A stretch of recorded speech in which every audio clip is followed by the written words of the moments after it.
We have Jesse the Mind Ventura, of course, naval veteran, professional wrestling champion, Hollywood movie star, governor of Minnesota, television host, best-selling author, and he's with us for the full hour today. Jesse Ventura, I interviewed him about a year and a half ago, and he got into some questions of 9/11, but he said he wanted to research it more. He's now he told me he read 16 books on that subject and others while he's had time down at his summer or winter home in Mexico.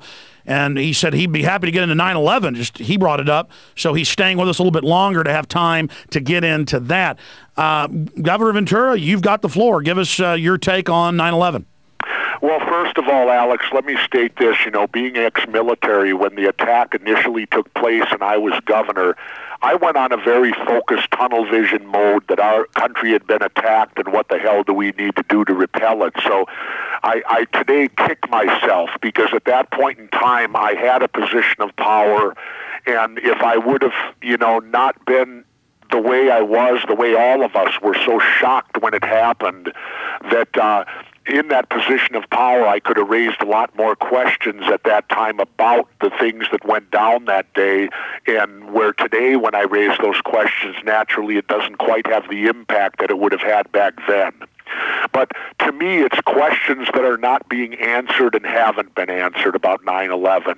And, you know, first and foremost, I think, is the fact that, okay, in New York City and Manhattan, 2 planes struck 2 buildings. We'll all be in agreement on that, I think. But how is it that a 3rd building fell 5 hours later?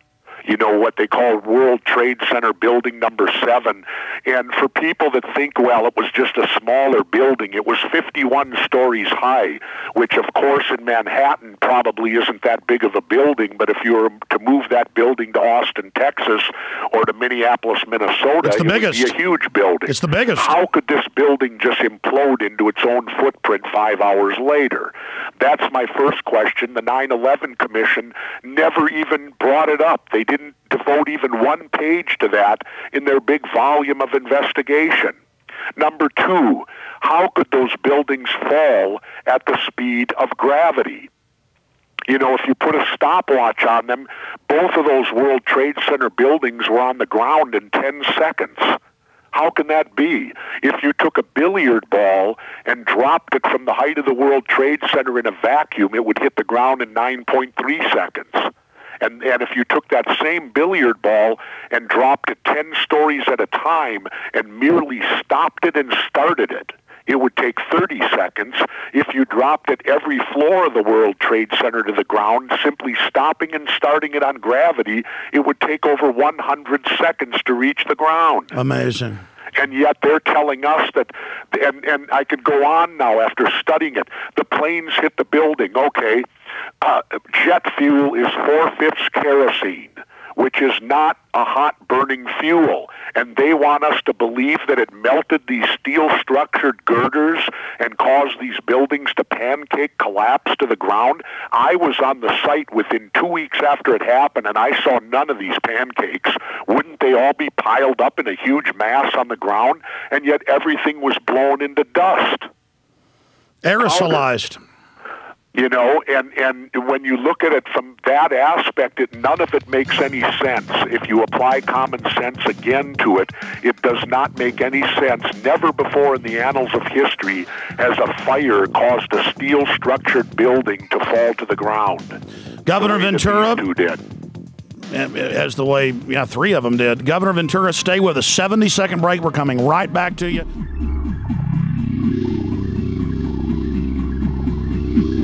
We're back live, ladies and gentlemen. Governor Jesse Ventura is our guest for another 15 minutes or so. The new book just came out yesterday, Don't Start the Revolution Without Me. As part of your SEAL training, you first went through underwater demolitions or frog teams, didn't you, sir? And so having a knowledge of controlled demolition, we've had a lot of engineers, physicists, architects look at it and say that, you know, even if jet fuel could have weakened the steel, it would have had a collapse where it fell over sideways or certain parts crinkled. It wouldn't have aerosolized and fallen straight down with pyroclastic flows of steel blown in 1- and 2-story pieces, sheared off at 45-degree angles with perfect blast points, shooting out hundreds of feet, and dust shooting out miles. Can you comment on that with your background, Governor, in underwater demolitions as a frogman? Sure. First of all, it's the same training. You know, people for some reason want to separate the UDT from the SEAL, and it's all the same. Initially, it's called BUDS, which is Basic Underwater Demolition SEAL Training. And when you graduate from BUDS, you're fully qualified as a demolition expert, whether you go to a UDT team or to a SEAL team. It's basically the needs of the Navy, and actually they would generally send the better swimmers to the UDT teams because they tend to work a little bit more in the water. In every class, your top swimmers will go to the UDT teams, where your guys that can't quite swim as good will go to the SEAL team, but they're completely interchangeable, especially once you've completed what they called SEAL Cadre, which was Advanced Guerrilla Warfare. So I spent 3 years with Underwater Demolition Team 12, and then I spent 2 years attached to SEAL Team 1 in the reserves. But again, am I a demolition expert on a controlled demolition to drop a building? No, because our standard policy, when we would figure out how to blow something up, we would use the slide rule, and then we always had a standard rule: when in doubt, overload. So what that means is when you figure out how to blow it up, throw on an extra haversack of C4 just to make sure you get the job done. Because in our type of demolition work in warfare, you're not worried about whether everything blows up. You don't worry about a controlled demolition, which is what they would use to drop a building so that it wouldn't affect any of the other buildings. My point is that you've worked with explosives. What does it look like to you? Well, upon looking at the film in super slow motion and the way the building fell and comparing that to the way that they do like a controlled demolition of a hotel in Las Vegas, they both fell identical.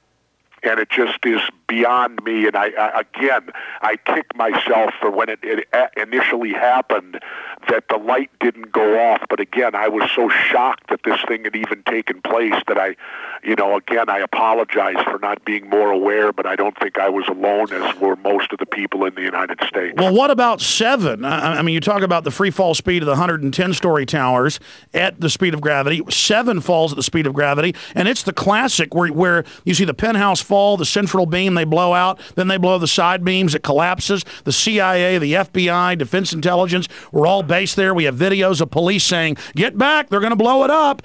Firemen saying, get back, the government said they're going to blow it up. Then they say, oh, we didn't blow it up. Have you seen those videos of police saying, get back? No, I have not.